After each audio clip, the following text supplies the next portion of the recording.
Selon la philosophie du bouddhisme, la mort ne s'oppose pas à la vie, mais se définit comme un processus inverse de celui de la naissance.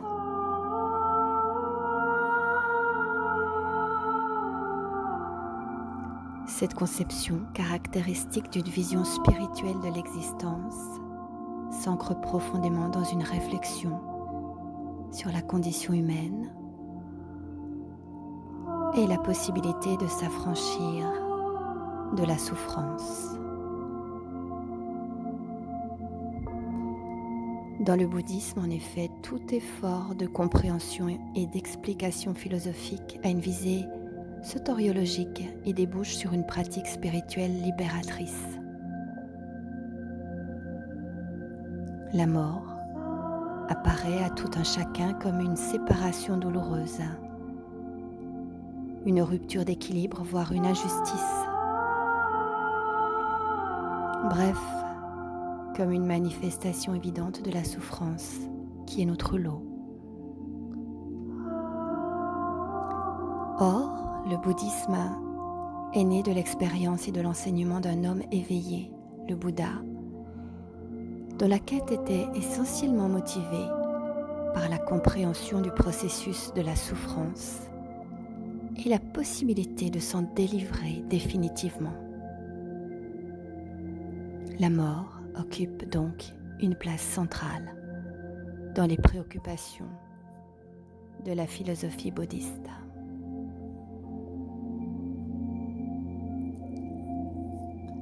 La mort est une rupture, avons-nous dit. Rupture qui nous renvoie immédiatement au terme antinomique continuité. La mort est d'autant plus ressentie comme une rupture tragique, cruelle et inique que nous avons l'espoir ou le sentiment de la continuité, de la prolongation de la vie, bref, de la permanence.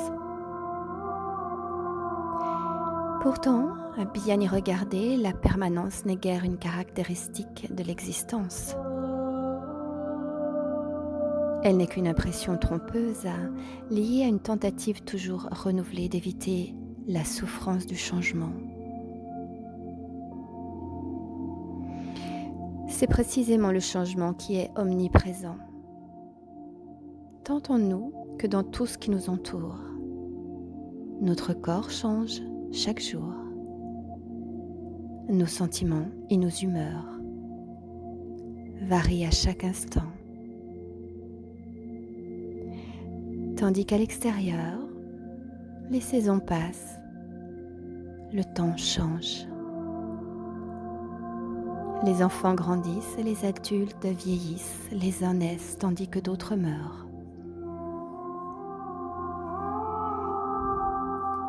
La vie est un foisonnement d'événements transitoires,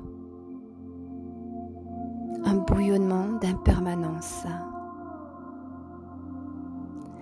Et même ce qui nous semble le plus stable, la pierre, la montagne, la terre, le soleil, tout ce qui compose l'univers, de l'infiniment petit à l'infiniment grand, tout est sujet au changement et à l'impermanence.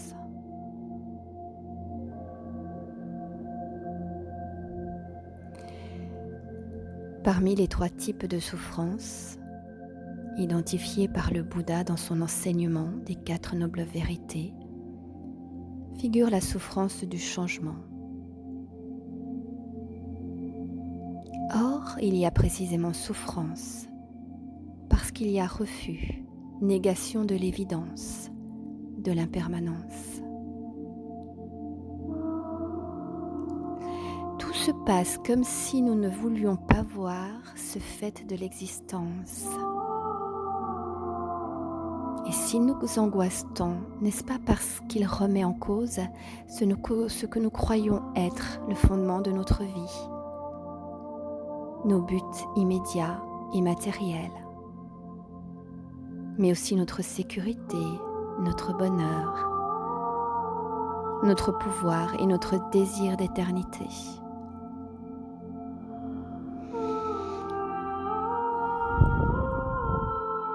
Tout être humain recherche au fond de lui le bonheur. C'est indéniable. La question est, s'y prend-il comme il faut? Et la réponse bouddhiste serait non. Ce n'est pas en refusant la réalité, ni en se lançant éperdument dans la quête du monde matériel que l'homme échappera à la brièveté de sa destinée. Cette attitude orgueilleuse est au contraire génératrice de davantage de souffrance que de bonheur. Ce désir immédiat de sécurité et de permanence n'est que le reflet d'un souci égotique de bonheur personnel. Et paradoxalement, il est le fruit d'une vue matérialiste à très court terme. Dans celle-ci, ni le bonheur d'autrui, ni le souci d'un avenir spirituel ne semblent présents.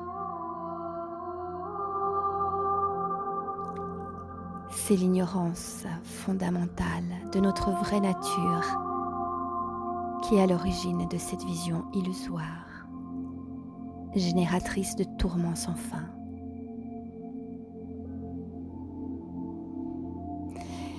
Pour vaincre cette ignorance,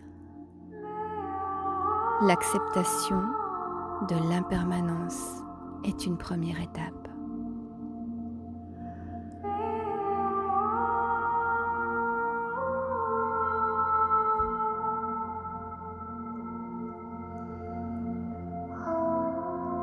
Les existences conditionnées, pourquoi les choses sont-elles ainsi? Tous les phénomènes et donc les êtres de ce monde sont composés, c'est-à-dire constitués par la réunion temporaire de divers éléments en relation causale. Tout phénomène composé né de cause sert de cause au phénomène suivant et se détruit en lui donnant naissance. Il y a donc succession de naissance et de mort. Et l'être humain n'échappe pas à la règle.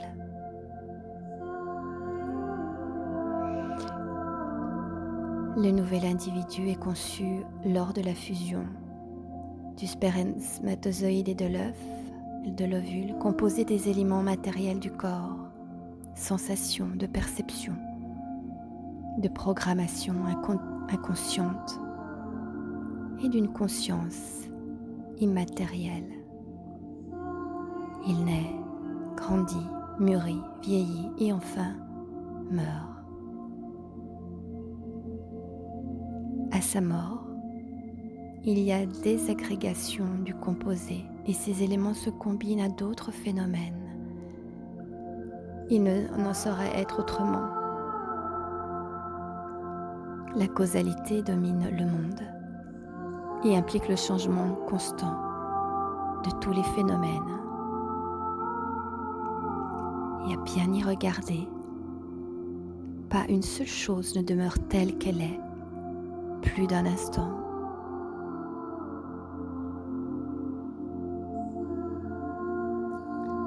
Mais qu'en est-il de la conscience?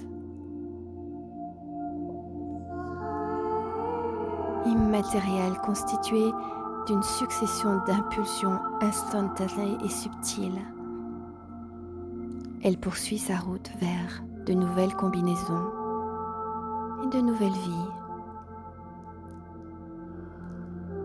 Le fil conducteur entre la vie est donc le flux de la conscience.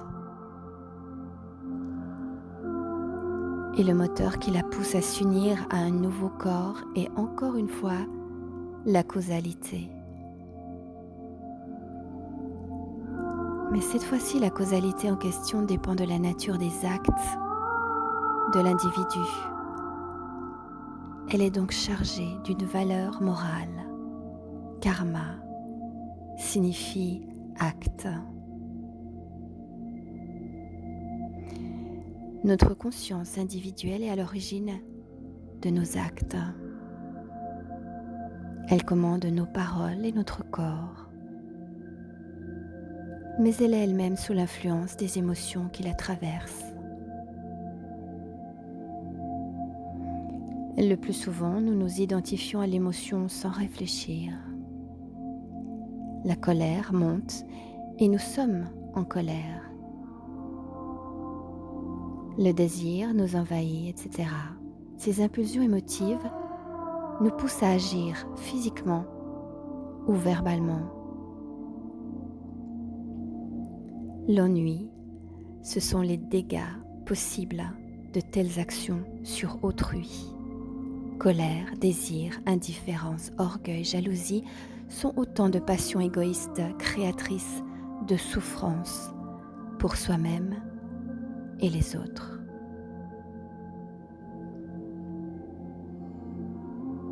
À l'inverse, la bonté, la générosité, la tendresse sont source de bonheur. Non seulement nos actes causent bonheur et souffrance, mais il y a aussi mémorisation de chacun d'eux au plus profond de notre esprit. Toute action crée une impulsion, une trace karmique inconsciente qui s'imprime en nous. Et cette imprégnation est une force conditionnante qui influencera notre avenir en bien ou en mal, selon la tonalité de l'acte initial. Comme nous agissons en permanence sous l'emprise de nos pensées et de nos émotions, innombrables sont ces traces en nous.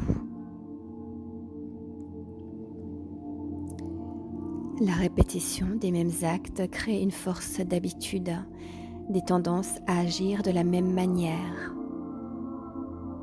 La colère répétée peut susciter une haine tenace. Cultiver des sentiments altruistes développe amour et compassion. Le devenir de notre conscience dépend ainsi de nos comportements passés et présents. De plus, quand mûrissent les traces, les circonstances de notre vie deviennent telles que nous récoltons les fruits amers ou doux de nos actes passés.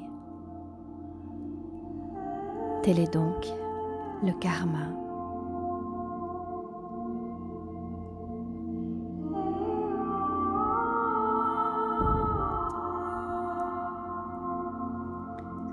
À la mort, la conscience subtile est encore chargée d'une multitude de traces karmiques. C'est cette force qui la projette vers l'existence suivante, laquelle sera bien sûr teintée par la qualité de nos actes passés.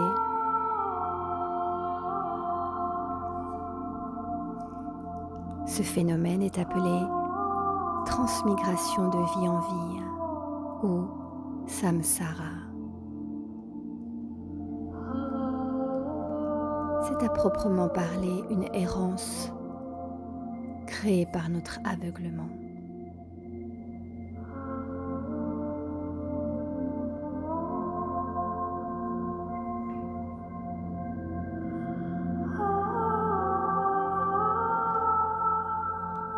Si la mort et l'après-mort dépendent de la qualité de nos actes antérieurs, il est capital d'acquérir de bonnes habitudes et de maîtriser, si possible, notre esprit et nos actes durant cette vie-ci.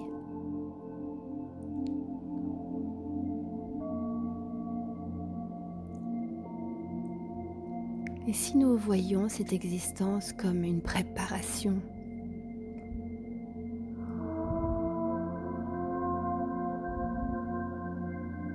La cause de la souffrance est l'ignorance de notre véritable nature.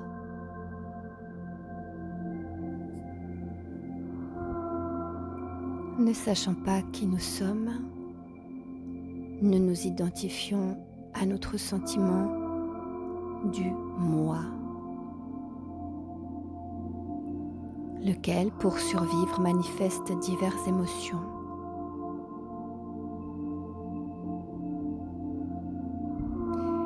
Ces émotions nous poussent à agir égoïstement et donc à créer du karma. Le germe de notre souffrance à venir. Sachant cela, le pratiquant s'efforce à s'abstenir d'actes nuisibles par la discipline de l'éthique. Il apprend à mieux se connaître en se tournant vers l'intérieur pour observer et maîtriser son esprit dans la pratique de la méditation.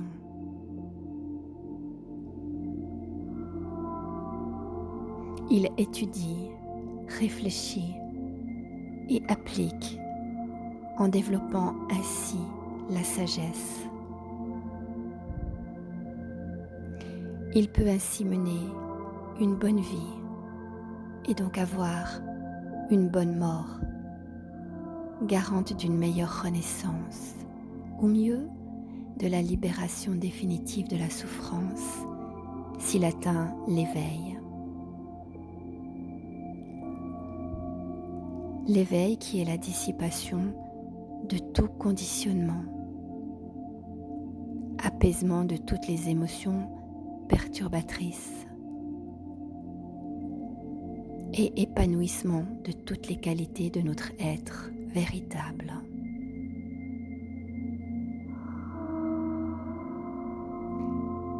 Tel est l'enjeu de cette vie.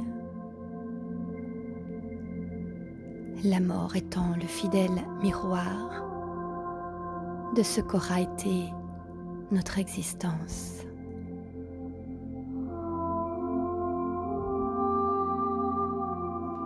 Le moment de la mort est crucial. En lui se récapitule la totalité de la vie qui vient d'être vécue.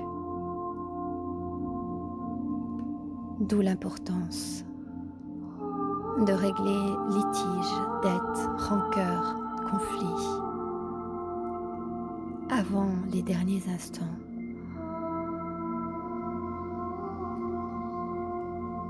Et d'aborder en paix et sans regret le grand passage.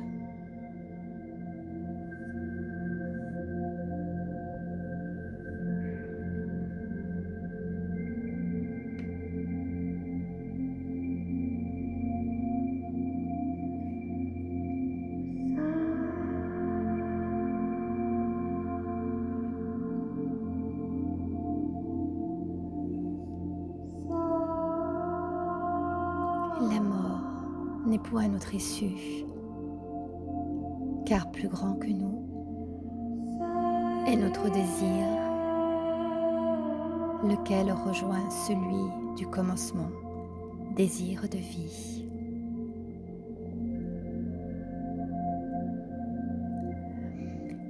La mort n'est point notre issue,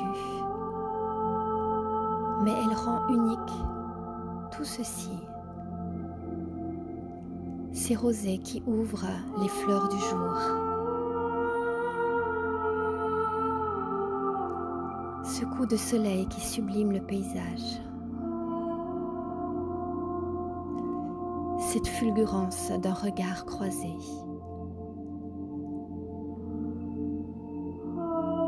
et la flamboyance d'un automne tardif.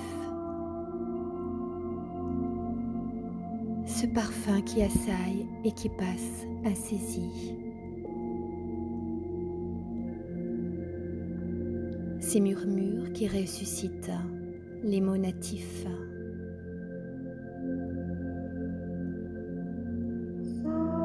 Ces heures irradiées de viva, d'Alléluia, ces heures envahies de silence, d'absence.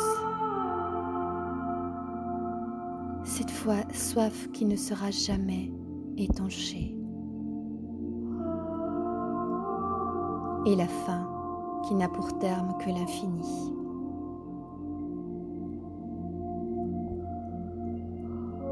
Fidèle compagne, la mort nous contraint à creuser sans cesse en nous pour y loger songes et mémoires. À toujours creuser en nous le tunnel qui mène à l'air libre. Elle n'est point notre issue. Posant la limite, elle nous signifie l'extrême exigence de la vie, celle qui donne, celle qui élève.